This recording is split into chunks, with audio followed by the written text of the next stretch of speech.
Hi hello പുതിയൊരു വീഡിയോയിലേക്ക് എല്ലാ കൂട്ടുകാർക്കും സ്വാഗതം. അപ്പോൾ നിങ്ങൾ തംബ്നെയിലിൽ കണ്ടപ്പോൾ മനസ്സിലായിട്ടുണ്ടാവും ഇന്നത്തെ ടോപ്പിക് എന്താണെന്നുള്ളത്. കുറേ നാളായിട്ട് ഇതിങ്ങനെ മനസ്സിൽ നിന്ന് പോവാതെ ഒരു തീരാ നോവായിട്ട് എന്നൊക്കെ പറയില്ലേ, ഇത്രയും വിഷമിപ്പിച്ചിട്ടുള്ള ഒരു മരണം എൻ്റെ ലൈഫ് ടൈമിൽ ഉണ്ടായിട്ടില്ല എന്ന് തന്നെ പറയാം. നമ്മുടെ ഷൈനി എന്ന് പറഞ്ഞ ആ ഒരു ചേച്ചിയുടെയും 2 കുഞ്ഞു മക്കളുടെയും മരണം. അത് ശരിക്കും പറഞ്ഞാൽ സോഷ്യൽ മീഡിയയിൽ ഫസ്റ്റ് കണ്ട അന്ന് തൊട്ട് അതിങ്ങനെ നമ്മളെ വേട്ടയാടുക എന്നൊക്കെ പറയുന്ന പോലെ എന്നെ വേട്ടയാടിക്കൊണ്ടിരിക്കുകയാണ്. എനിക്ക് രാത്രി ഉറങ്ങുമ്പോഴൊക്കെ കുഞ്ഞു മക്കളുടെ മുഖം എൻ്റെ മനസ്സിലേക്ക് വരുവാണ്. അപ്പോൾ അതിനെ പറ്റിയിട്ട് വീഡിയോ ചെയ്യണം അങ്ങനെയൊന്നും ഞാൻ ഒരിക്കലും വിചാരിച്ചിട്ടുണ്ടായിരുന്നില്ല. പക്ഷെ ഓരോ ദിവസം കഴിയും തോറും അതിൽ ഓരോ ഡെവലപ്മെന്റ് ഉണ്ടായിക്കൊണ്ടിരിക്കുകയാണ്. അതൊക്കെ കേൾക്കുമ്പോൾ ഒരു ക്രിസ്ത്യാനിയായിട്ട് അല്ലെങ്കിൽ ഒരു കത്തോലിക്ക കുടുംബത്തിൽ ജനിച്ച് വളർന്ന ഒരു വ്യക്തി എന്നുള്ള നിലയിൽ കുറച്ച് കാര്യങ്ങൾ പറയണം എന്ന് തന്നെ എനിക്കും ഇപ്പൊ തോന്നുന്നുണ്ട്. അപ്പോൾ ഇങ്ങനെ ഒരു മീഡിയ എൻ്റെ മുമ്പിൽ ഉള്ളതുകൊണ്ട് മാത്രമാണ് എനിക്കിപ്പോൾ ഇങ്ങനെ വന്നിരുന്നിട്ട് പറയാനായിട്ട് പറ്റുന്നത്. അപ്പോൾ ഏതൊരു വീഡിയോയുടെയും കമന്റ് സെഷൻ എടുത്ത് നോക്കുകയാണെന്നുണ്ടെങ്കിൽ അതിനകത്ത് ഓരോരുത്തരുടെയും വികാരം അല്ലെങ്കിൽ ആ മക്കളോടും ആ ചേച്ചിയോടും ഒക്കെ എത്രത്തോളം വിഷമിച്ചിട്ടാണ് നാട്ടുകാര് അല്ലെങ്കിൽ നമ്മൾ മറ്റ് മലയാളികൾ പ്രതികരിക്കുന്നതെന്നുള്ളത് അവരുടെ ഓരോ വീഡിയോസിന്റെയും അതിന്റെ കമന്റുകൾ വായിച്ചാൽ മാത്രം മതി. എനിക്ക് തോന്നുന്നു കേരളത്തില് അവരുടെ മരണത്തിൽ വിഷമമില്ലാത്തത് ഒന്ന് ഷൈനിയുടെ സ്വന്തം വീട്ടുകാർക്കും പിന്നെ ഒന്ന് അവരുടെ കെട്ടിയോൻ എന്ന് പറയുന്ന അവരുടെ ആ വീട്ടുകാർക്കുമാണ്. അല്ലാതെ ബാക്കി മലയാളികൾ അല്ലെങ്കിൽ ഈ ഒരു വാർത്ത അറിഞ്ഞ എല്ലാവരുടെയും നെഞ്ചു പൊട്ടി അവര് ഇപ്പോഴും കരഞ്ഞുകൊണ്ടിരിക്കുന്ന ഒരു അവസ്ഥ തന്നെയായിരിക്കും എന്നാണ് എനിക്ക് തോന്നുന്നത്. അപ്പോൾ നമ്മളുടെ ക്രിസ്തീയ കുടുംബങ്ങളിൽ ഇപ്പൊ ക്രിസ്തീയ കുടുംബങ്ങളിൽ നിന്ന് ഞാൻ എടുത്തു പറയാൻ കാരണം ഞാൻ അങ്ങനെ ഒരു കത്തോലിക്ക കുടുംബത്തിൽ ജനിച്ചു വളർന്നൊരു ഒരു വ്യക്തിയാണെന്ന് ഞാൻ പറഞ്ഞല്ലോ. അപ്പോൾ നമുക്ക് ആക്ച്വലി ശരിക്കും പറഞ്ഞു കഴിഞ്ഞാൽ ഒരു 90% കുടുംബങ്ങളിലും ഒരു പെൺകുഞ്ഞ് ജനിച്ചിട്ടുണ്ടെങ്കിൽ അവള് വളർന്നു വരുന്ന സമയത്ത് രാജകുമാരിയായിട്ടൊക്കെ തന്നെ വളർത്തും, പഠിപ്പിക്കും. പക്ഷെ ഒരു ഏജ് കഴിഞ്ഞു കഴിയുമ്പോൾ നമ്മൾ എന്ത് പറഞ്ഞിട്ടാണ് ആ കുട്ടീനെ വളർത്തുന്നത്? നാളെ വേറൊരു വീട്ടിൽ ചെന്ന് കയറേണ്ടവളാണ്, അല്ലെങ്കിൽ കെട്ടിച്ചു വിട്ട് കഴിയുമ്പം അവിടെ ചെന്നിട്ട് അവിടുത്തെ പണികൾ ചെയ്യേണ്ടതാണ്, അതുകൊണ്ട് നീ ഇതൊക്കെ പഠിക്കുക. നേരെ മറിച്ച് അതൊരു ആൺകുട്ടിയാണെന്നുണ്ടെങ്കിൽ ഇങ്ങനെയുള്ള യാതൊരു റെസ്പോൺസിബിലിറ്റീസും അവന് ഇല്ല. അവന് അങ്ങനെയുള്ള വാക്കുകളൊന്നും കേൾക്കേണ്ടതായിട്ട് വരത്തില്ല. അത് നമ്മൾ എത്ര പുരോഗമിച്ചു, എത്ര നമ്മൾ ന്യൂജൻ കുട്ടികളാണ് എന്ന് പറഞ്ഞാലും മാതാപിതാക്കളുടെ വായിന്ന് ഇന്നല്ലെങ്കിൽ നാളെ വരുന്നൊരു വാക്ക് തന്നെയാണത്. നീ മറ്റൊരു വീട്ടിൽ ചെന്ന് കയറണ്ട, അല്ലെങ്കിൽ അവിടെ ചെന്ന് ജീവിക്കേണ്ട ഒരു പെണ്ണാണ് എന്നുള്ള രീതിയിലുള്ള വർത്തമാനം. അപ്പോ കുഞ്ഞുങ്ങളുടെ മനസ്സിൽ തന്നെ ആ ഒരു വേർതിരിവ് അവിടെ രൂപപ്പെടുവാണ്. അതായത് ആണുങ്ങൾ എന്ന് പറഞ്ഞിട്ടുണ്ടെങ്കിൽ അവര് ഈ വക ഇന്ന കാര്യങ്ങളൊന്നും ചെയ്യാൻ പാടില്ല.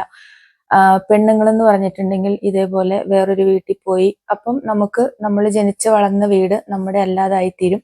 അവിടെ ചെന്നിട്ടുണ്ടെങ്കിൽ നമ്മൾ അവിടെ വന്നു കയറിയവളാണ്. അപ്പോൾ ചുരുക്കത്തിൽ പറഞ്ഞു കഴിഞ്ഞാൽ പെൺകുട്ടികൾക്ക് വീടില്ല, കിടപ്പാടമില്ല എന്നുള്ളൊരു സാഹചര്യമാണ് നമ്മുടെ നാട്ടിലത്തെ ഇപ്പോഴത്തെ ഒരു കൾച്ചർ വെച്ചിട്ട് നടന്നുകൊണ്ടിരിക്കുന്നത്. അതിപ്പം എത്ര വലിയ പാവപ്പെട്ട ഫിനാൻഷ്യലി താഴെ നിൽക്കുന്ന കുടുംബങ്ങളായാലും മിഡിൽ ക്ലാസ് ഫാമിലി ആയാലും ഇട്ടുമൂഴാൻ സ്വത്തുള്ള കുടുംബങ്ങളിലെ കുട്ടികളായാലും ഇതൊക്കെ തന്നെയാണ്. പിന്നെ വേറൊരു കാര്യം എന്ന് പറഞ്ഞു കഴിഞ്ഞാൽ നമ്മൾ ആരും ഒരിക്കലും കല്യാണം കഴിഞ്ഞു പോകുന്ന ഒരു പെൺകുട്ടിയോട് ഒരിക്കലും പറയില്ല നിനക്ക് അവിടെ പറ്റില്ലെങ്കിൽ നിന്റെ മുറി അല്ലെങ്കിൽ നിന്റെ കട്ടില് നിനക്ക് ഉണ്ടായിരുന്ന ഒരു സ്ഥലം അത് എന്നും ഇവിടെ ഉണ്ടാവും എന്ന് എത്ര മാതാപിതാക്കള് ആ പെൺകുട്ടികളോട് പറഞ്ഞു വിടാറുണ്ട്. എനിക്ക് ശരിക്കും ഇത് പറയുമ്പോൾ ഉണ്ടല്ലോ ഭയങ്കരമായിട്ട് സങ്കടം വരുന്നുണ്ട്. പക്ഷെ ഇതൊരു സാഡ് റിയാലിറ്റിയാണ്. നമ്മൾ എത്രയൊക്കെ പുരോഗമനം പറഞ്ഞു എന്ന് വെച്ചാലും കേരളത്തിൽ നിലവിൽ നടന്നുകൊണ്ടിരിക്കുന്ന ഒരു സംവിധാനമാണ് ഇത്. അപ്പോൾ അതേപോലെ തന്നെയാണ് സ്ത്രീധനം. ഇപ്പൊ സ്ത്രീധനം വേണ്ട, നിരോധിച്ചു എന്നൊക്കെ പറഞ്ഞിട്ട് ഒരുപാട് കൊട്ടിഘോഷിക്കപ്പെടുന്നുണ്ടല്ലോ. പക്ഷെ സ്ത്രീധനം വാങ്ങിച്ച് പോക്കറ്റിലിടാത്ത എത്ര ആൺകുട്ടികളുടെ കുടുംബങ്ങളുണ്ട് എന്നുള്ളതും കൂടെ നമ്മൾ ചിന്തിക്കണം. സ്ത്രീധനം കൊടുക്കാൻ പറ്റാത്ത കുട്ടികളാണെന്നുണ്ടെങ്കിൽ പിന്നെ അതിന്റെ പേരിലായിരിക്കും അവിടെ അവർക്ക് ദുരിതം ഉണ്ടാവുക. എന്നാൽ ഈ സ്ത്രീധനം എന്ന് പറയുന്ന ഒരു സംഭവം നിരോധിക്കണം. അത് നിയമം മൂലം നിരോധിച്ചു. പക്ഷേ അവക്ക് ജീവിതകാലം മൊത്തം കഴിയാനുള്ള ഒരു എമൗണ്ട് അവളുടെ അല്ലെങ്കിൽ ഈ കല്യാണം കഴിഞ്ഞു പോകുന്ന പെൺകുട്ടിയുടെ അക്കൗണ്ടിലേക്ക് അല്ലെങ്കിൽ അവൾക്ക് മാത്രം വിനിയോഗിക്കാൻ പറ്റുന്ന രീതിയിൽ ഒരു അക്കൗണ്ടിലേക്ക് നിക്ഷേപിക്കാനായിട്ട് എത്ര മാതാപിതാക്കൾ തയ്യാറാവാറുണ്ട്. അപ്പോൾ ഇതൊന്നും നമുക്ക് ഒരു ദിവസം കൊണ്ട് ഒരാളോ രണ്ടാളോ വിചാരിച്ചു കഴിഞ്ഞാൽ മാറ്റാൻ പറ്റുന്ന ഒരു കാര്യങ്ങളല്ല. ഇതിപ്പോ ക്രിസ്ത്യൻ കുടുംബങ്ങളിൽ മാത്രമല്ല, നമ്മുടെ ഏത് മതവിഭാഗങ്ങൾ എടുത്തു നോക്കിയാലും ഇതൊക്കെ തന്നെയാണ് നടക്കുന്നത്. ഇപ്പം സ്ത്രീധനത്തിന്റെ പേരിലായാലും ഗാർഹിക പീഡനങ്ങളുടെ പേരിലായാലും എപ്പോഴും ആത്മഹത്യ ചെയ്യുന്നത് ആരാണ്? പെൺകുട്ടികളാണ്. ഭാര്യ പീഡിപ്പിച്ചത് കൊണ്ട് ഭർത്താവ് ആത്മഹത്യ ചെയ്തു എന്ന് നമ്മൾ എത്ര ന്യൂസ് കാണാറുണ്ട്, അല്ലെങ്കിൽ അങ്ങനെ എത്ര ഇൻസിഡൻസ് ഉണ്ടാവാറുണ്ട് കേരളത്തിൽ. അപ്പം വിരലിൽ എണ്ണാവുന്ന അല്ലെങ്കിൽ ഒന്നോ രണ്ടോ ഒറ്റപ്പെട്ട സംഭവങ്ങൾ ഒരുപക്ഷെ ഉണ്ടായേക്കാം, പുരുഷന്മാര് സ്ത്രീകളാൽ കൊല്ലപ്പെട്ടു അല്ലെങ്കിൽ മരിച്ചു എന്നുള്ളത്. പക്ഷെ 100-ൽ 99 കേസ് എടുത്തിട്ടുണ്ടെങ്കിലും അവിടെ സ്ത്രീകളാണ് ഇതിനെല്ലാം വിക്റ്റിമാകുന്നത്. അതിനുള്ള കാരണം എന്ന് പറഞ്ഞത് നമ്മുടെ കുടുംബത്തില് ഒരു കുഞ്ഞ് ജനിച്ച് വീഴുമ്പോ തൊട്ട് നമ്മൾ കൊടുക്കുന്ന ആ ഒരു ഡിഫറൻസ് തന്നെയാണെന്നാണ് എനിക്ക് തോന്നുന്നത്. അപ്പോ ഇനി മാതാപിതാക്കൾ, ഇപ്പൊ കുഞ്ഞുങ്ങളെ വളർത്തിക്കൊണ്ടിരിക്കുന്ന മാതാപിതാക്കളാണെങ്കിൽ നിങ്ങൾ ഒരു കാര്യം ചിന്തിക്കുക. നമ്മുടെ ആൺകുട്ടിയും പെൺകുട്ടിയും ഒരേപോലെയാണ്, അവര് നമ്മുടെ മക്കളാണ്. അതിനകത്തൊരു വേർതിരിവ് ഇപ്പൊ നമ്മള് പുറത്തെ രാജ്യങ്ങളിലേക്കൊക്കെ എടുത്തു നോക്കിയിട്ടുണ്ടെങ്കിൽ അവിടെ ഒന്നും അങ്ങനെ ഒരു വ്യത്യാസം ഉണ്ടാവില്ല. കാരണം അവർക്ക് ഇങ്ങനെ ഒരു പെൺകുട്ടികളോട് ആരും പറയില്ല നീ വേറൊരു വീട്ടിൽ ചെന്ന് ജീവിക്കേണ്ടതാണെന്നുള്ളത്. അപ്പൊ നമ്മള് ഹസ്ബൻഡിന്റെ വീട്ടിൽ പോയി ജീവിക്കണം എന്നുള്ള ആ ഒരു കൺസെപ്റ്റ് തന്നെ മാറ്റുക. അവര് മാരേജ് കഴിഞ്ഞിട്ടുണ്ടെങ്കിൽ അവരെ അവരുടെ വഴിക്ക് വിടുക. അതിനകത്ത് പാരൻസിന്റെ ഇൻവോൾവ്മെന്റ് കുറയ്ക്കുക. ഇങ്ങനെയുള്ള കാര്യങ്ങളൊക്കെ നമുക്ക് ഇനി നമ്മുടെ നമ്മുടെ വളർന്നു വരുന്ന കുട്ടികളെങ്കിലും നമുക്ക് പരിശീലിപ്പിച്ചെടുക്കാൻ കഴിയുവാണെന്നുണ്ടെങ്കിൽ നമുക്ക് സമൂഹത്തിൽ ഇങ്ങനൊരു മാറ്റം കൊണ്ടുവരാനായിട്ട് പറ്റും. ഇപ്പൊ ഒരുപാട് പേരൊക്കെ പുറം രാജ്യങ്ങളിലൊക്കെ പോയി സെറ്റിൽ ആയിട്ടുണ്ട്. അപ്പോൾ അവരുടെ എല്ലാം മക്കള് എന്തായാലും ഈ നാട്ടിലെ കൾച്ചർ ഫോളോ ചെയ്യുന്ന യാതൊരു ഒരു പ്രതീക്ഷയും വെക്കണ്ട. കാരണം അവര് വളരുന്ന ആ ഒരു രാജ്യത്തിലെ അവിടുത്തെ കൾച്ചർ എങ്ങനെയാണോ ആ അനുസരിച്ചിട്ട് പോകും. പക്ഷെ കേരളത്തിൽ വളരുന്ന കുട്ടികൾ വീണ്ടും ഇതേ രീതിയിൽ തന്നെ പിന്തുടരും. ഇവിടെ നമ്മൾ ചിന്തിക്കേണ്ട മറ്റൊരു കാര്യമാണ്, മിക്ക ക്രിസ്ത്യൻ കുടുംബങ്ങളിലും ഈ കുടുംബനാഥന്മാർ എന്ന് പറയുന്നവര് ആൽക്കഹോളിക് ആയിരിക്കാനാണ് ചാൻസ്. അതിപ്പോ ഒരു 90% പേരും അങ്ങനെ തന്നെയായിരിക്കും. അങ്ങനെ ഇല്ലാത്ത 1-2 പേരുണ്ടാവും, പക്ഷെ അത് വളരെ കുറവാണ്. അത് അവരുടെ ഒരു അവകാശം പോലെയാണ് നടക്കുന്നത്. അവര് ജോലിക്ക് പോകും, ജോലി കഴിഞ്ഞ് വന്നിട്ടുണ്ടെങ്കിൽ അവർക്ക് കുടിച്ചിട്ട് വരും, പിന്നെ അവര് വേറൊരു വ്യക്തിയായി മാറുകയാണ്. അത് നമ്മൾ എത്രയൊക്കെ ശ്രമിച്ചാലും നമ്മുടെ നാട്ടില് ഇതുപോലെ സർക്കാരിന്റെ ഖജനാവ് നിറയ്ക്കാൻ വേണ്ടിയിട്ട് ഈ ഒരു സംവിധാനം മാത്രം മുന്നിലുള്ള രീതിയിലുള്ള പ്രവൃത്തികൾ കാരണം അത് ഒന്നും നമുക്ക് മാറ്റാനായിട്ട് പറ്റില്ല. പക്ഷെ അവിടെ വീണ്ടും അത് പാരമ്പര്യമായിട്ട് വരാനുള്ള ചാൻസ് വളരെ കൂടുതലാണ്. അതായത് ഇപ്പം എല്ലാ ദിവസവും അപ്പനെ ഇതുപോലെ കാണുന്ന ഒരു ആൺകുട്ടി അവൻ ആ സാഹചര്യത്തിൽ വളർന്നു വരുമ്പോൾ വലുതാവുമ്പോൾ അവനും വിചാരിക്കും എൻ്റെ അപ്പൻ ആണ് എൻ്റെ റോൾ മോഡൽ. മിക്കപ്പോഴും അങ്ങനെ തന്നെയാണ്. കാരണം കുട്ടികൾ എപ്പോഴും മാതൃയാക്കുന്നത് അവരുടെ അമ്മേനെയും അച്ഛനെയും തന്നെയാണ്. കാരണം അവരെയാണ് അവരെപ്പോഴും കാണുന്നത്. അപ്പോൾ ആ ആൺകുട്ടി വളർന്നു വരുന്ന സാഹചര്യത്തിൽ ഇങ്ങനെ ഒരു കുടുംബ സാഹചര്യത്തിലാണ് വളർന്നു വരുന്നതെന്നുണ്ടെങ്കിൽ അവന്റെ മനസ്സിൽ സ്വാഭാവികമായിട്ടും ഒരു ഇൻഫ്ലുവൻസ് ഉണ്ടാവും. ഇത് ഒക്കെ നോർമലാണ്. എൻ്റെ അമ്മേനെ അപ്പൻ തല്ലുന്നത് ഞാൻ കാണുന്നു, പക്ഷെ അമ്മ ഒന്നും പറയുന്നില്ല, പ്രതികരിക്കുന്നില്ല. അപ്പോൾ ഇത് നോർമലാണ്. അവൻ കല്യാണം കഴിച്ചു വരുമ്പോൾ അവന്റെ ഭാര്യയുടെ അടുത്തും ഇതേ കാര്യങ്ങൾ തന്നെ ചെയ്യുന്നു. ഇവിടെ നമ്മൾ ഈ ഷൈനിയുടെ ഹസ്ബൻഡ് ആയിട്ടുള്ള നോബിയുടെ ഫാമിലി ബാക്ക്ഗ്രൗണ്ട് എടുത്ത് നോക്കുവാണെങ്കിൽ അവർ ഫിനാൻഷ്യലി ഭയങ്കര ഉയർന്നിട്ടുള്ള ഫാമിലിയാണ്. അപ്പോൾ നമ്മളെ സംബന്ധിച്ചിട്ട് കല്യാണം ആലോചിക്കുന്ന സമയത്ത് അച്ഛന്മാരും കന്യാസ്ത്രീകളും ഒക്കെയുള്ള കുടുംബത്തിൽ നിന്നൊരു ആലോചന വരിക എന്ന് പറയുന്നത് തന്നെ ഭയങ്കര പുണ്യമായിട്ട് കാണുന്ന ആ ഒരു സംവിധാനമാണ്. ഇപ്പം അങ്ങനെ ഉണ്ടോയെന്ന് എനിക്കറിയില്ല. പക്ഷെ ഒരു 10 വർഷമൊക്കെ മുന്നേ നോക്കുവാണെന്നുണ്ടെങ്കിൽ കുടുംബത്തിൽ അച്ഛനുണ്ട്, അല്ലെങ്കിൽ ചെറുക്കന്റെ ചേട്ടനോ അനിയനോ ആരാന്ന് വെച്ച് കഴിഞ്ഞാൽ അച്ഛനാണ്, അല്ലെങ്കിൽ പെങ്ങള് കന്യാസ്ത്രീ ആണെന്നൊക്കെ പറഞ്ഞു കഴിഞ്ഞാൽ ആ കുടുംബം ഭയങ്കര പരിശുദ്ധമായിട്ടുള്ള ഒരു കുടുംബമാണ് എന്നൊക്കെയുള്ള ഒരു കൺസെപ്റ്റ് ആണ് ഉള്ളത്. ഇപ്പോഴും അങ്ങനെ തന്നെയായിരിക്കും, മാറിയിട്ടൊന്നും ഉണ്ടാവില്ല. അപ്പോൾ സാധാരണ ഒരു മിഡിൽ ക്ലാസ് ഫാമിലിയിലുള്ള പെൺകുട്ടിയുടെ ഫാമിലി എന്ത് ചെയ്യും? ഓക്കെ, അച്ഛനും കന്യാസ്ത്രീയൊക്കെയുള്ള കുടുംബമാണ്, അവർ സ്ത്രീധനം ഒന്നും ചോദിച്ചിട്ടില്ല, അപ്പൊ പിന്നെ എൻ്റെ കൊച്ചിനെ അങ്ങോട്ടേക്ക് അയക്കാം. എന്ന് വിചാരിക്കും. അപ്പൊ ഈ ഒരു കാര്യം തന്നെയാണ് ഇവിടെ ഷൈനി എന്ന് പറഞ്ഞ ചേച്ചിയുടെ കാര്യത്തിൽ സംഭവിച്ചിട്ടുണ്ടാവുക. അവര് ബാക്കി കൂടുതലായിട്ടൊന്നും തിരക്കിയിട്ടുണ്ടാവില്ല. അഥവാ ഇതുപോലെ ഈ നോബി എന്ന് പറയുന്ന വ്യക്തി മദ്യപിക്കുന്ന ആളാണ്, ഇതുപോലെയുള്ള പ്രശ്നങ്ങളുണ്ട് എന്ന് അറിഞ്ഞെങ്കിൽ പോലും ഒരു ഭാരം ഒഴിവാക്കുക എന്നുള്ള രീതിയിൽ മൂത്ത മകളായിട്ടുള്ള ഷൈനീനെ അങ്ങോട്ട് ഏൽപ്പിച്ചു എന്ന് തന്നെ വേണം മനസ്സിലാക്കാനായിട്ട്. കാരണം അതിനെ ശരിവെക്കുന്ന കുറെ പ്രവൃത്തികളും സ്റ്റേറ്റ്മെന്റ്സും ആണ് ഈ ഷൈനിയുടെ അപ്പന്റെയും അമ്മയുടെയും ഭാഗത്തുനിന്ന് ഉണ്ടായേക്കുന്നത്. അപ്പം അവരെങ്ങനെയെങ്കിലും ഭാരം ഒഴിവാക്കാൻ വേണ്ടിയിട്ട് ഉയർന്ന സാമ്പത്തിക സ്ഥിതിയിലും അച്ഛന്മാരും കന്യാസ്ത്രീകളും ഒക്കെ ഉള്ള ഒരു കുടുംബത്തിലേക്ക് ഈ ഷൈനിനെ പറഞ്ഞു വിടുന്നു. ഇവിടെ നമ്മൾ ശ്രദ്ധിക്കേണ്ട ഒരു കാര്യം എന്താന്ന് വെച്ച് കഴിഞ്ഞാല്, ഈ ഷൈനി എന്ന് പറയുന്നവള് വിദ്യാഭ്യാസം ഇല്ലാതിരുന്നൊരു കുട്ടി ആയിരുന്നില്ല. ആ സമയത്ത് BSc നഴ്സിംഗ് കംപ്ലീറ്റ് ചെയ്തിട്ടുണ്ടായിരുന്നു. അപ്പൊ അതിനകത്ത് BSc നഴ്സിംഗ് പഠിപ്പിച്ചത് ഈ ഹസ്ബൻഡ് ആണ് എന്നൊക്കെ ഒരു സ്റ്റേറ്റ്മെന്റ് കണ്ടിട്ടുണ്ടായിരുന്നു. അതൊന്നും എനിക്കറിയില്ല. ബട്ട് സ്റ്റിൽ അവർക്ക് ഒരു ബേസിക് നഴ്സിംഗ് ബാക്ക്ഗ്രൗണ്ട് എന്തായാലും ഉണ്ടായിരുന്നിരിക്കണം. കാരണം ഡിപ്ലോമ നഴ്സിംഗ് പഠിച്ചിട്ടുണ്ടെങ്കിലാണല്ലോ പോസ്റ്റ് BSc ചെയ്യാൻ പറ്റത്തുള്ളൂ. അപ്പം ആ ഒരു നഴ്സിംഗ് ബാക്ക്ഗ്രൗണ്ടിൽ ജോലി ചെയ്തുകൊണ്ടിരുന്ന സമയത്ത് കല്യാണം കഴിച്ചു വന്ന ആ ഷൈനീനെ പിന്നെ കുട്ടികളൊക്കെ ആയി ജോലിക്ക് പോകാനായിട്ട് സമ്മതിച്ചിട്ടുണ്ടായിരുന്നില്ല. ഇവിടെയാണ് നമുക്ക് ചതിവ് പറ്റുന്നത് എപ്പോഴാണ് എന്നുള്ളത് നമ്മൾ മനസ്സിലാക്കിയിരിക്കേണ്ടത്. പെൺകുട്ടികൾ ഒരുപക്ഷെ ഇവരുടെ വിവാഹത്തിന് മുമ്പ് ഇങ്ങനൊരു കാര്യം ഇവര് മെൻഷൻ ചെയ്തിട്ടുണ്ടാവില്ല. മൂത്ത കുട്ടി ജനിച്ചതിന് ശേഷമായിരിക്കും ഒരുപക്ഷെ ഷൈനിയോട് ജോലിക്ക് പോകണ്ട, കാരണം കൊച്ചിനെ നോക്കണം എന്നുള്ള ഒരു കാര്യം പറഞ്ഞിട്ടുണ്ടാവുക. അപ്പം നിവൃത്തിയില്ലാതെ ഒരു സ്ത്രീകൾ എന്ന നിലയ്ക്ക് നമ്മുടെ കുഞ്ഞുങ്ങളെ നോക്കാൻ വേണ്ടിയിട്ട് അതുവരെ മാത്രമാണ് ജീവിത പങ്കാളി എന്നുള്ള രീതിയിൽ ആ ഒരു പങ്കാളിത്തം ഉണ്ടാവുള്ളൂ. ഒരു കുഞ്ഞ് ജനിച്ചിട്ടുണ്ടെങ്കിൽ പിന്നെ അത് പൂർണ്ണമായിട്ടും പെണ്ണുങ്ങളുടെ ഉത്തരവാദിത്തമാണ് എന്നുള്ള രീതിയിൽ കൈ കഴുകുന്ന ഒരുപാട് ആണുങ്ങളുണ്ട്. എല്ലാവരും അങ്ങനെയാണെന്ന് ഞാൻ പറയുന്നില്ല കേട്ടോ, എല്ലാവരും അങ്ങനെയല്ല. പക്ഷെ നാട്ടില് നമ്മൾ നോക്കുവാണെങ്കിൽ ഒരു 90% ആണുങ്ങളും പിന്നെ എനിക്ക് ഉത്തരവാദിത്വം ഒന്നും ഇല്ല, അല്ലെങ്കിൽ ഞാൻ അവർക്ക് ചെലവിന് കൊടുക്കുന്നില്ലേ, ബാക്കിയൊക്കെ അവളുടെ ജോലിയാണ് എന്നുള്ള രീതിയിൽ നോക്കി കാണുന്ന ഒരുപാട് ആണുങ്ങൾ ഇപ്പോഴും ഉണ്ട്. അപ്പം അത്തരത്തില് പിന്നെ ഷൈനിക്ക് ജോലിക്ക് പോകാൻ പറ്റിയില്ല.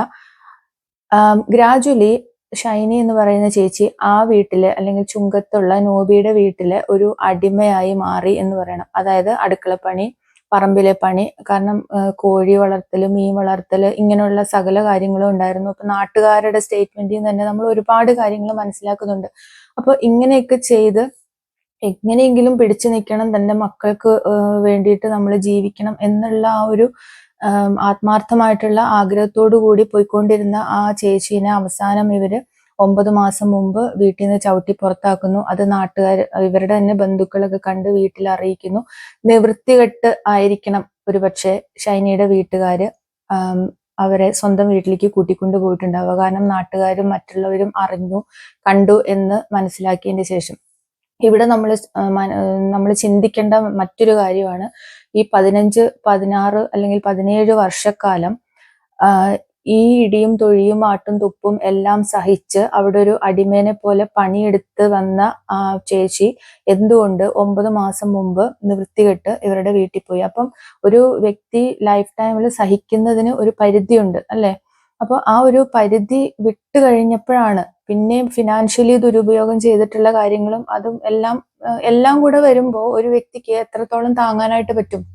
അത് മാക്സിമം സഹിച്ചിട്ടുണ്ട് ആ ചേച്ചി. അതേപോലെ സഹിച്ച് അതിന്റെ പീക്കിൽ എത്തിക്കഴിഞ്ഞപ്പോഴാണ് വീട്ടിൽ നിന്ന് പോരാം എന്നുള്ള.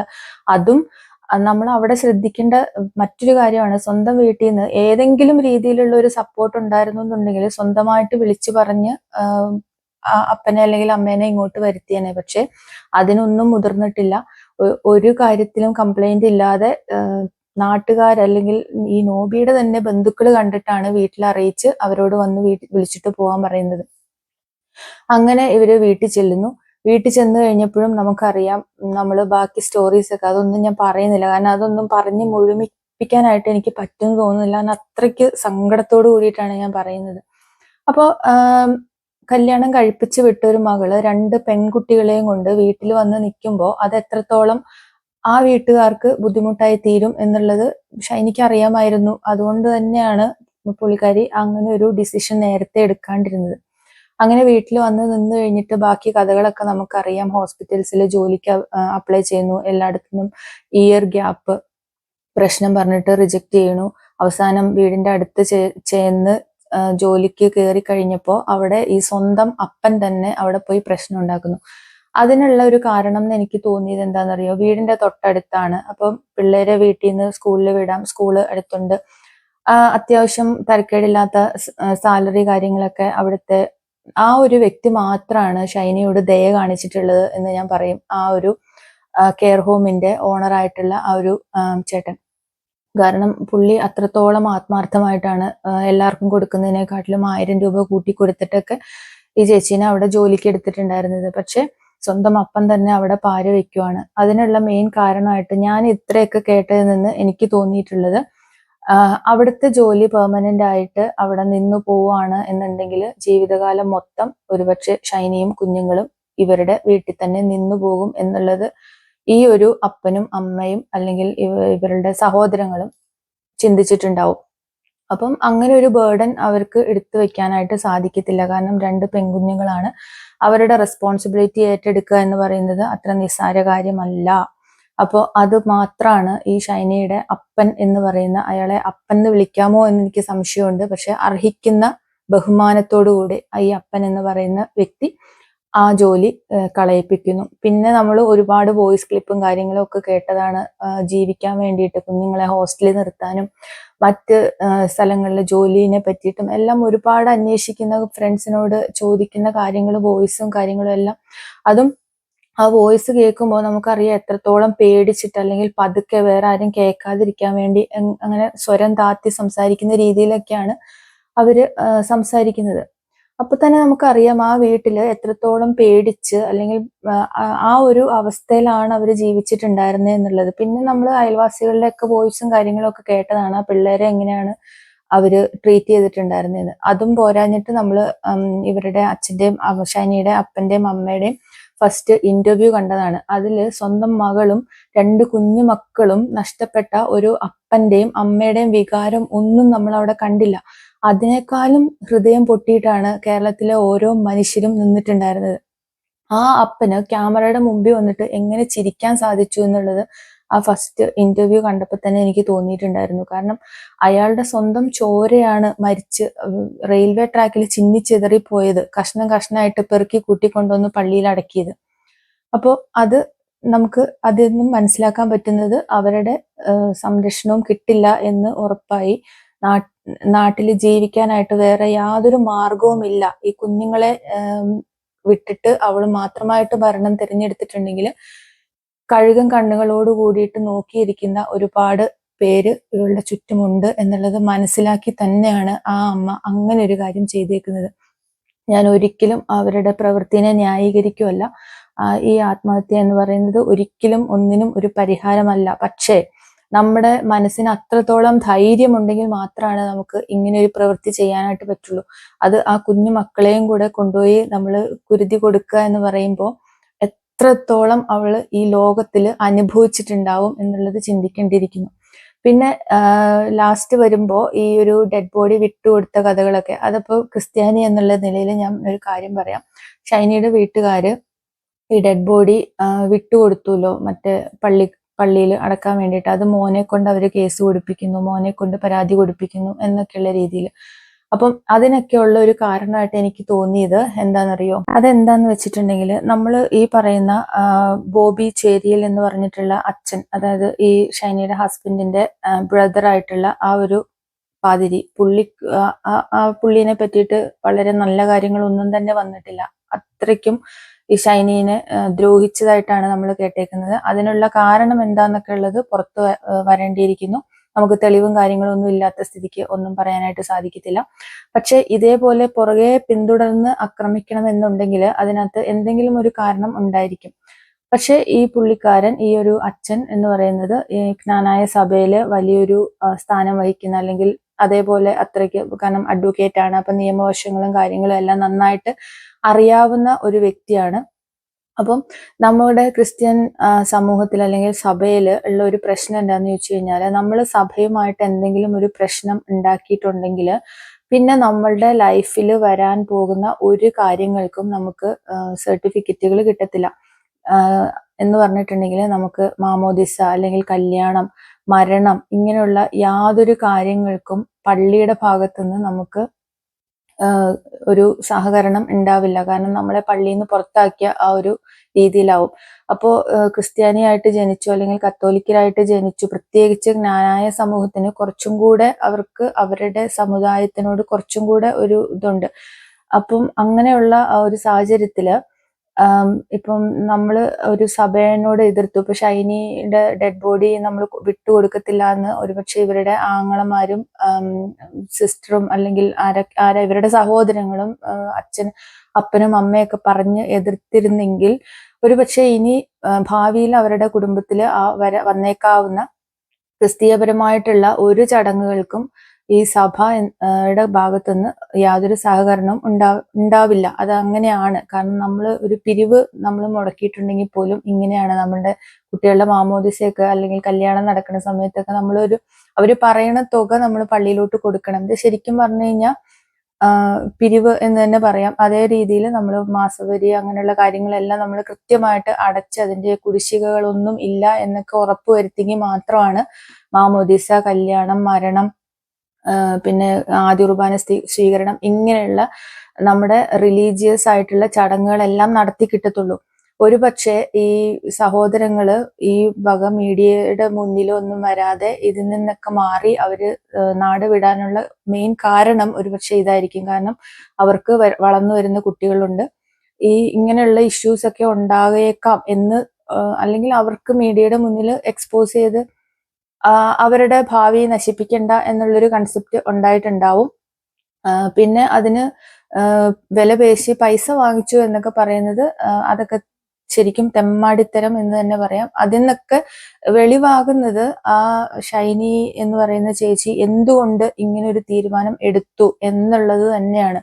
അപ്പോ ഇതിന് നമുക്കിപ്പം അവരെ ശിക്ഷിക്കണം, ഇവരെ ശിക്ഷിക്കണം. ഇപ്പം കെട്ടിയോൻ എന്ന് പറയുന്ന ആ ഫ്രോഡ് എന്തായാലും ജയിലിലാണ്. പക്ഷെ അവരൊക്കെ ഊരിപ്പോരും. ഇതിനകത്തൊന്നും ഒരു നീക്കുപോക്കും ഉണ്ടാവാനായിട്ട് പോകുന്നില്ല.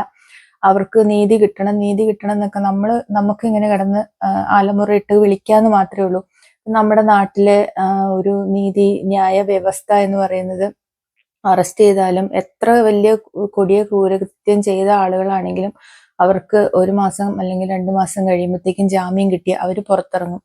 അപ്പൊ ഇങ്ങനത്തെ ഒരു കേസില് ഇവർക്ക് ഒന്നും നഷ്ടപ്പെടാനായിട്ടില്ല. നഷ്ടപ്പെടുന്നത് എന്ന് പറയുന്നത് നമ്മളെ സ്നേഹിക്കുന്ന ആരെങ്കിലും ഉണ്ടെങ്കിലാണ്. പക്ഷെ ഈ ഒരു കാര്യത്തില് ഇവരെ സ്നേഹിക്കാനായിട്ട് ഒരു മനുഷ്യൻ പോലും ഉണ്ടായിരുന്നില്ല. കുറച്ച് നാട്ടുകാർ അല്ലെങ്കിൽ അയൽവക്കംകാരായിരുന്നു ഉണ്ടായിട്ടുണ്ടായിരുന്നത്. അപ്പൊ കൂടുതൽ ഇനി ഇതിനെ പറ്റിയിട്ട് പറഞ്ഞ് ഞാൻ വലിച്ചു നീട്ടുന്നില്ല. ഇനി നമുക്ക് ചെയ്യാൻ പറ്റുന്ന ഒരു കാര്യം എന്താന്ന് വെച്ച് കഴിഞ്ഞാൽ, നമ്മളുടെ സമൂഹത്തിൽ അല്ലെങ്കിൽ നമ്മുടെ അടുത്ത വീട്ടിലോ അല്ലെങ്കിൽ നമ്മളുടെ നമുക്കറിയാവുന്ന ആരെങ്കിലും ഒക്കെ ഇതുപോലെയുള്ള സിറ്റുവേഷനിൽ കൂടെ, ഇപ്പം അവരുടെ നാട്ടുകാരൊക്കെ പറയുന്നുണ്ട് ഇവർക്ക് ഇങ്ങനെയുള്ള പീഡനങ്ങളൊക്കെ നടക്കുന്നുണ്ടായിരുന്നു. പക്ഷെ അത് ആരും തന്നെ അഡ്രസ്സ് ചെയ്തിട്ടില്ല. അവർക്കൊരു സഹായം ഓഫർ ചെയ്യാനായിട്ട് ആരും മുന്നോട്ട് വന്നിട്ടില്ല. അതൊരു പക്ഷേ ഈ സഭേനെ പേടിച്ചിട്ട് തന്നെയായിരിക്കും. കാരണം അച്ഛനും ഒക്കെ ഉള്ള ഒരു ഫാമിലിയിലേക്ക് നമ്മൾ എഗെയിൻസ്റ്റ് ആയിട്ട് ചെല്ലുമ്പോൾ അവർക്ക് ഉണ്ടാകാൻ ചാൻസ് ഉള്ള കോൺസിക്വൻസസ് ഓർത്തിട്ട് തന്നെയായിരിക്കും ഇവരാരും ഇടപെടാൻ പോകാതിരുന്നത്.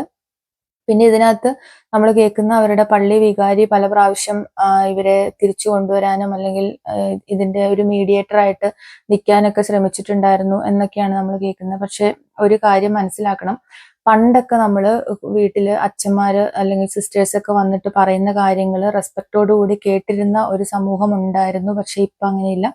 ഇപ്പൊ അച്ഛനോ കന്യാസ്ത്രീയോടോ ഒന്നും ഒരു ബഹുമാനം തോന്നത്തില്ല. കാരണം തോന്നാത്ത രീതിയിൽ അവര് തന്നെ ആ ഒരു കൺസെപ്റ്റിനെ മാറ്റി വെച്ചിട്ടുണ്ട്. അപ്പൊ നമുക്ക് തന്നെ അറിയാം എന്തുമാത്രം കേസുകളാണ് അച്ഛന്മാർ ഇൻവോൾവ് ആയിട്ടുള്ള, പീഡന കേസ് തൊട്ട് സകലമാന കാര്യങ്ങളിലും അച്ഛന്മാർ ഇൻവോൾവ് ആയിട്ടുണ്ട്. അപ്പൊ അതുകൊണ്ട് തന്നെ നമ്മളുടെ, അതായത് പുതിയതായിട്ട് വരുന്ന ഒരു തലമുറയുടെ ഉള്ളില് ഈ അച്ഛന്മാർ അല്ലെങ്കിൽ സിസ്റ്റേഴ്സ് എന്നൊക്കെ പറയുമ്പോൾ ഉണ്ടായിരുന്ന ആ ഒരു റെസ്പെക്ട് ഇല്ലാതായി തീർന്നിട്ടുണ്ട്. അപ്പോൾ അതുകൊണ്ട് തന്നെ നമ്മൾ എല്ലാം അച്ഛൻ പറഞ്ഞതുകൊണ്ട് അതനുസരിച്ചോണമെന്നില്ല. അപ്പൊ ഇങ്ങനെ എന്തെങ്കിലും ഇഷ്യൂസ് ഉണ്ടെന്നുണ്ടെങ്കിൽ നമ്മൾ നേരെ നമ്മളുടെ കംപ്ലൈന്റ് രജിസ്റ്റർ ചെയ്യാന്നുള്ളത് തന്നെയാണ്. അല്ലെങ്കിൽ ഇവര് സ്നേഹം, സാഹോദര്യം, അത് സഹനം, ക്ഷമ, മറ്റേത് മറിച്ചത് എന്നൊക്കെ പറഞ്ഞുകൊണ്ട് നമ്മളെ ഉപദേശിച്ചിട്ട് വീണ്ടും നമ്മളെ ചവിട്ടും കുത്തും ഒക്കെ കൊള്ളാനായിട്ട് ഇട്ടുകൊടുക്കും. നമ്മൾ അച്ഛന്മാര് പറയുന്നത് കേട്ടിട്ടുണ്ടെങ്കിൽ, കേൾക്കണ്ടെന്നൊന്നും അല്ല ഞാൻ പറയുന്നത്, ഞാൻ കംപ്ലീറ്റ്ലി എതിരായിട്ടും അല്ല പറയുന്നത്, പക്ഷെ ഇത് റിയാലിറ്റിയാണ്. അപ്പോൾ ഇനി വരാൻ പോകുന്ന ആളുകളോട് എനിക്ക് എൻ്റെ ഒരു അഭിപ്രായം എന്ന് പറയുന്നത്, നമ്മൾ പെൺകുട്ടികളായാണെങ്കിലും ഇപ്പം പഠിപ്പിക്കാതെ ഒന്നും ഇപ്പം ആരും ഇരിക്കുന്നില്ല. എല്ലാവരും മാക്സിമം എന്തായാലും പഠിപ്പിക്കും. പ്രത്യേകിച്ച് ക്രിസ്ത്യൻ കുടുംബങ്ങളിലുള്ളവരാണ് ഏറ്റവും കൂടുതൽ നഴ്സിങ്ങിന് പോകുന്നത്. അപ്പൊ നഴ്സിംഗ് പഠിച്ചവര് അല്ലെങ്കിൽ ഏതൊരു കോഴ്സ് പഠിച്ചവരാണെങ്കിലും നിങ്ങൾ ഒരു ജോലി കിട്ടാനായിട്ട് ശ്രമിക്കുക. എങ്ങനെയെങ്കിലും ഒരു ജോലി നേടി സ്വന്തം കാലിൽ നിൽക്കാനുള്ള ആ ഒരു തൻ്റെ ഇടം ആദ്യം ഉണ്ടാക്കിയെടുക്കുക. അതിന്റെ ശേഷം മാത്രം കല്യാണത്തിനെ പറ്റി ചിന്തിക്കുക. അത് വേണമെങ്കിൽ മാത്രം. കല്യാണം കഴിച്ചില്ല എന്ന് വിചാരിച്ചിട്ട് ഇവിടെ ആകാശമൊന്നും ഇടിഞ്ഞു പോകുന്നില്ല. അപ്പം അത് അങ്ങനെ ഒരു ജോലി ഞാൻ നേടിയിട്ട് മാത്രമാണ് വിവാഹത്തിനെ പറ്റി ചിന്തിക്കൂ എന്നുള്ളത് പെൺകുട്ടികൾ എല്ലാവരും പ്രതിജ്ഞ എടുക്കുക. അങ്ങനെ ജോലി നേടുക. ജോലി നേടിക്കഴിഞ്ഞിട്ടുണ്ടെങ്കിൽ നമുക്ക് കല്യാണം വന്നു, അല്ലെങ്കിൽ നമ്മുടെ പാരൻസ് കൊണ്ടുവന്ന ഒരാളിനെ നമ്മൾ വിവാഹം കഴിക്കാമെന്ന് തീരുമാനിച്ചു. അവന് വേണ്ടിയിട്ടോ അല്ലെങ്കിൽ അവരുടെ ഫാമിലിയിലെ അപ്പനെ അമ്മയെ നോക്കാൻ വേണ്ടിയിട്ടോ അവരുടെ കൃഷിസ്ഥലം നോക്കാനോ അവരുടെ പശുവിനെ വളർത്താനോ ഒന്നും നമ്മൾ ജോലി വേണ്ടാന്ന് വെക്കരുത്. അത് പറയാനുള്ള ഒരു തൻ്റെ ഇടം എല്ലാ പെൺകുട്ടികളും ഉണ്ടാക്കിയെടുക്കണം. ഞാൻ കഷ്ടപ്പെട്ട് പഠിച്ചാണ്. ഇപ്പൊ ഈ ഷൈനി എന്ന് പറയുന്നത് BSc പോസ്റ്റ് BSc ആണ് പഠിച്ചതെന്നാണ് അറിയാൻ പറ്റുന്നത്. അപ്പം ഒരു 3.5 years ജനറൽ നഴ്സിംഗ് കഴിഞ്ഞിട്ട് പിന്നെയും 2 year കഷ്ടപ്പെട്ട് ആണ് പോസ്റ്റ് BSc എടുത്ത് ആ ഒരു ഡിഗ്രി ഹോൾഡർ ആയിട്ട് നിൽക്കുന്ന ആ ഒരു സ്ത്രീനെ മരണത്തിലോട്ട് തള്ളിവിടാനായിട്ടുണ്ടായിരുന്ന മെയിൻ കാരണം അവർക്കൊരു ഫിനാൻഷ്യൽ ബാക്ക്ഗ്രൗണ്ട് ഇല്ലായിരുന്നു എന്നുള്ളത് മാത്രമാണ്. കാരണം അവര് കണ്ടിന്യൂസ് ആയിട്ട് ജോലി ചെയ്തുകൊണ്ടിരിക്കുവായിരുന്നെന്നുണ്ടെങ്കിൽ ഈ ഒരു ഗ്യാപ്പിന്റെ പ്രശ്നം പറഞ്ഞിട്ട് അവരെ ജോലിയിൽ നിന്ന് തള്ളിവിടില്ലായിരുന്നു. എവിടെയെങ്കിലും അവർക്കൊരു ജോലി കിട്ടിയേനെ. പക്ഷെ മക്കളെ വളർത്തുന്നതിന്റെ ഇടയിലും കെട്ടിയോന്റെ ഇടി ചവിട്ട് കൊള്ളുന്നതിന്റെ ഇടയിലും കെട്ടിയോന്റെ അപ്പനെ അമ്മയും ശുശ്രൂഷിക്കുന്നതിന്റെ ഇടയിലും അവർക്ക് ജോലിക്ക് പോകാനായിട്ട് സാധിച്ചില്ല. അതുകൊണ്ട് സ്ത്രീകള് അല്ലെങ്കിൽ പെൺകുട്ടികൾ മനസ്സിലാക്കേണ്ട ഒരു കാര്യമാണ്, നമ്മുടെ ജീവിതം നമ്മളുടെ മാത്രമാണ്. നമ്മൾ മരിച്ചിട്ടുണ്ടെങ്കിൽ, നമ്മൾ സൂയിസൈഡ് ചെയ്തിട്ടുണ്ടെങ്കിൽ അത് നമുക്ക് മാത്രമാണ് നഷ്ടം എന്ന് പറയുന്നത്. പിന്നെ നമ്മുടെ മക്കൾക്കും വേറെ ആർക്കും അതിന് ഒരു നഷ്ടം ഉണ്ടാവില്ല. സ്വന്തം അപ്പനും അമ്മയ്ക്കും പോലും അല്ലെങ്കിൽ സഹോദരങ്ങൾക്ക് പോലും അതൊരു നഷ്ടമല്ല എന്നുള്ളതാണ് ഈ ഷൈനിയുടെ ഈ ഒരു ഇൻസിഡന്റിൽ നിന്ന് നമുക്ക് മനസ്സിലാക്കാനായിട്ട് പറ്റുക. അപ്പൊ നിങ്ങൾ എന്തൊക്കെ ഇപ്പൊ കല്യാണം കഴിയുന്ന സമയത്ത് തേനും പാലും ഒക്കെ ഒഴുക്കുന്ന വാക്കുകളും കാര്യങ്ങളും ഒക്കെ ഉണ്ടാവും. പക്ഷെ ദിവസങ്ങൾ പോകെ അതിനൊക്കെ മാറ്റം വരും. റിയാലിറ്റി ജീവിച്ചു തുടങ്ങുമ്പോഴാണ് നമ്മൾ ശരിക്കും ആ റിയാലിറ്റി മനസ്സിലാക്കുന്നത്. അപ്പൊ നമ്മുടെ കയ്യിൽ ഒരു ജോലി ഇല്ലാന്നുണ്ടെങ്കിൽ ഇതുപോലെയുള്ള വിഷമഘട്ടങ്ങളിലോട്ട് പോകേണ്ടതായിട്ട് വരും. ഇനി അഥവാ നമ്മൾ ഡെലിവറി സംബന്ധമായിട്ടൊക്കെ നമുക്ക് എന്തെങ്കിലും ഇഷ്യൂസ് ഉണ്ടായി, നമ്മൾ കരിയർ ഗ്യാപ്പ് എടുക്കേണ്ട വന്നു അല്ലെങ്കിൽ ബ്രേക്ക് എടുക്കേണ്ട വന്നു എന്നുണ്ടെങ്കിൽ എത്രയും പെട്ടെന്ന്, അതായത് 1 വർഷത്തിൽ കൂടുതൽ ഞാൻ ജോലി ഇല്ലാണ്ട് ഇരിക്കില്ല എന്നുള്ള ആ ഒരു ഉറച്ച തീരുമാനം എടുത്ത് തന്നെ നമ്മൾ തിരിച്ചു കയറാനായിട്ട് നോക്കുക. അതിനെ സമ്മതിക്കാത്തവരെ നിയമപരമായിട്ടോ അല്ലെങ്കിൽ എങ്ങനെയാന്ന് വെച്ച് കഴിഞ്ഞാൽ നേരിടാനായിട്ട് ശ്രമിക്കുക. പിന്നെ അതേപോലെ തന്നെ ഞാൻ പാരൻസിനോട് പറയാനുള്ള കാര്യങ്ങൾ നേരത്തെ പറഞ്ഞു. നമ്മൾ ഇനി വളർത്തിക്കൊണ്ട് വരുന്ന തലമുറേനെയെങ്കിലും ഒരു ആൺ പെൺ വ്യത്യാസമില്ലാതെ, അല്ലെങ്കിൽ ആണുങ്ങൾ എന്ന് പറഞ്ഞിട്ടുണ്ടെങ്കിൽ ആ ഒരു മേൽക്കോയ്മ കാണിച്ച് ഭരിച്ച് പെണ്ണുങ്ങളെ ചവിട്ടി തേച്ച് നിർത്താനുള്ളതല്ല. ആൺകുട്ടികളും പെൺകുട്ടികളും വിവാഹ ജീവിതത്തിൽ തുല്യ പങ്കാളികളാണ് എന്നുള്ള രീതിയിൽ മനസ്സിലാക്കി അവരെ ചെറുപ്പത്തിൽ തൊട്ട്, അതായത് സഹോദരന്മാരെ ഒരേ രീതിയിൽ വളർത്തിക്കൊണ്ട് വരാനായിട്ട് ശ്രദ്ധിക്കുക എന്നുള്ളത് മാത്രമാണ് ഇപ്പൊ പറയാനുള്ളത്. അപ്പോൾ ഇത്രയേ ഉള്ളൂ. എനിക്ക് ഒരുപാട് കാര്യങ്ങൾ ഇതിനെ സംബന്ധിച്ചിട്ട് പറയണമെന്നുണ്ട്, പക്ഷെ ഇത് ഒത്തിരി നീണ്ടുപോകും. ഇതാണ് എനിക്ക് ഈ ഒരു കാര്യത്തിൽ പറയാനായിട്ടുള്ളത്. അപ്പം ഒരുപക്ഷെ ഈ ഒരു ആത്മഹത്യനെ ന്യായീകരിച്ചുകൊണ്ട് ഒരുപാട് വീഡിയോസ് ഒക്കെ വന്നിട്ടുണ്ട്. കാരണം അവള് ചെയ്തത് നന്നായി എന്നുള്ള രീതിയിൽ. പക്ഷെ ഒരിക്കലും ഞാൻ അങ്ങനെ പറയില്ല. നമ്മള് അത്രയും നമ്മൾ പോരാടണം. നമുക്ക് എന്തെങ്കിലുമൊക്കെ സൊല്യൂഷൻ എവിടുന്നെങ്കിലുമൊക്കെ ഉണ്ടാകും. ഒന്നും അല്ലാന്നുണ്ടെങ്കിൽ നമ്മുടെ സർക്കാർ സംവിധാനങ്ങളൊക്കെ ഉണ്ടല്ലോ, നമുക്ക് ആരുമില്ലാത്തവരെ സംരക്ഷിക്കുന്ന അങ്ങനത്തെ സംവിധാനങ്ങളൊക്കെ യൂസ് ചെയ്യുക. അങ്ങനെയുള്ള കാര്യങ്ങളിലേക്കൊക്കെ നമ്മൾ ഹെൽപ്പ് ലൈൻ നമ്പേഴ്സും കാര്യങ്ങളൊക്കെ ഉണ്ട്. അതൊന്നും ഇപ്പൊ എനിക്ക് ഇവിടെ അങ്ങനെ ഞാൻ കൊടുക്കുന്നില്ല. പക്ഷെ നമ്മുടെ നാട്ടിലുള്ളവർക്ക് ഇതൊക്കെ അറിയാം. അങ്ങനെയുള്ള സംവിധാനങ്ങളൊക്കെ യൂസ് ചെയ്ത് ഫൈറ്റ് ചെയ്ത് തന്നെ നിൽക്കുക. കാരണം നമ്മുടെ ജീവിതം നമ്മൾ അവസാനിപ്പിച്ചിട്ടുണ്ടെങ്കിൽ അത് നമുക്ക് മാത്രമാണ് നഷ്ടം. നമുക്ക് കിട്ടിയിരിക്കുന്ന ഈ ജീവൻ എടുക്കാനോ അല്ലെങ്കിൽ മറ്റുള്ളവരുടെ ജീവൻ എടുക്കാനോ നമുക്ക് അവകാശമില്ല എന്നുള്ളത് മനസ്സിലാക്കുക. ഇതുപോലെയുള്ള വിഷമഘട്ടങ്ങളിലൂടെയൊക്കെ പോകുന്നവർ ഉണ്ടെന്നുണ്ടെങ്കിൽ, എങ്ങനെയെങ്കിലുമൊക്കെ നിങ്ങൾ അറിയുവാണെന്നുണ്ടെങ്കിൽ അവർക്ക് ചെയ്യാൻ പറ്റുന്ന ഹെൽപ്പുകൾ ചെയ്തു കൊടുക്കുക, അല്ലെങ്കിൽ അവരെ ആ ഒരു രീതിയിൽ ഗൈഡ് ചെയ്ത് ഏത് രീതിയിലോട്ടാണ് നമുക്ക് ചെയ്യാൻ പോയാലാണ് ഹെൽപ്പ് കിട്ടുക എന്നുള്ളത് പറഞ്ഞ് മനസ്സിലാക്കി ആ ഒരു രീതിയിലുള്ള ഹെൽപ്പുകളൊക്കെ കൊടുക്കാനായിട്ട് ശ്രമിക്കുക. അതല്ലാതെ മരിച്ചു പോയതിന്റെ ശേഷം ജസ്റ്റിസ് ഫോർ അവർക്ക് എന്ന് പറഞ്ഞിട്ട് നമ്മൾ സമരം ചെയ്തതുകൊണ്ട് ഒരിക്കലും ആ പൊലിഞ്ഞ ജീവനുകൾ തിരിച്ചു വരാനായിട്ട് പോകുന്നില്ല. ഷൈനി ചേച്ചിയുടെയും ആ കുഞ്ഞു മക്കളുടെയും ആത്മാവിന് നിത്യശാന്തി കിട്ടട്ടെ എന്നുള്ള പ്രാർത്ഥനയോടുകൂടെ നിർത്തുന്നു.